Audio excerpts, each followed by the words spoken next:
Olá pessoal, tudo bem? Meu nome é Oceia Cormor Júnior, sou médico urologista, cirurgião robótico, especialista em cirurgias minimamente invasivas.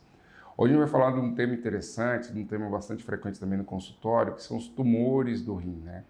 Entre eles o câncer de rim, obviamente, né? Há algumas perguntas frequentes no consultório quando a pessoa chega com uma lesão suspeita, com tumor de rim, fala: doutor, eu não sinto nada. Ou doutor, esse meu tumor eu vou precisar tirar o rim todo. Vou precisar tirar parcialmente o rim. É possível viver com um rim só? Depois de fazer qualquer cirurgia renal, eu tenho o risco de fazer hemodiálise, né? Que é um grande medo dos pacientes quando a gente está falando de cirurgia renal. Esses temas e esses assuntos são bem interessantes e a gente consegue ser bem assertivo nessas respostas, né? O que é o interessante? O tumor de rim, na maioria das vezes, eles recebem uma nomenclatura que a gente chama de incidentaloma, né? E esse nome é intencional, tá? A maioria dos tumores do rim são diagnosticados de forma incidental. É um acidente no sentido de que a gente está fazendo um exame, por exemplo, para investigar uma dor abdominal, ou mesmo um paciente que tem sintomas gastrointestinais, acaba fazendo um exame de imagem, ultrassom, uma tomografia, uma ressonância, e aparece uma lesão suspeita ao exame de imagem.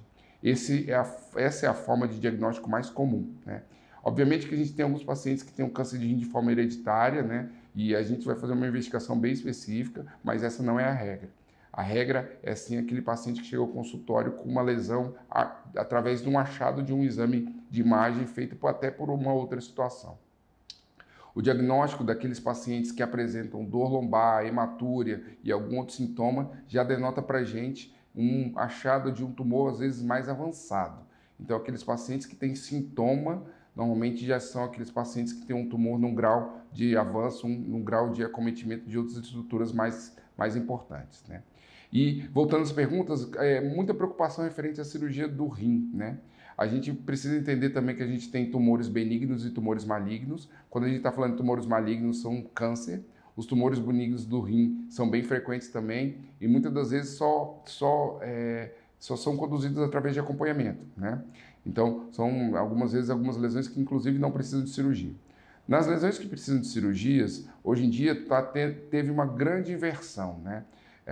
Voltando ao passado, 10, 15 anos atrás, muitos desses pacientes que eram diagnosticados com lesões no rim eram submetidos a nefrectomias radicais. Que termo é esse? Eram submetidos à retirada completa do rim. Hoje em dia, essa curva se inverteu bastante, principalmente com o avanço técnico e com a implementação das técnicas minimamente invasivas. Então, hoje em dia, a gente consegue fazer cirurgia renal com preservação de néfros, ou seja, com preservação de grande parte ou uma parte do rim. Isso é importante, tá? Essa preservação de parte do rim vai deixar o paciente literalmente perfeito e habilitado para seguir sua vida sem grandes limitações, tá?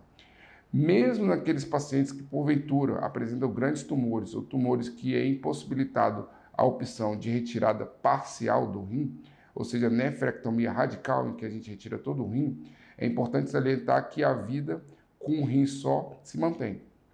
Muito provavelmente com pequenos ajustes. Eu posso falar que, com honestidade, que pequenos ajustes mesmo. Uma pessoa com um rim só é capaz de fazer as mesmas coisas em termos de hábitos alimentares, desde que saudáveis, e hábitos comportamentais de quem tem os dois rins.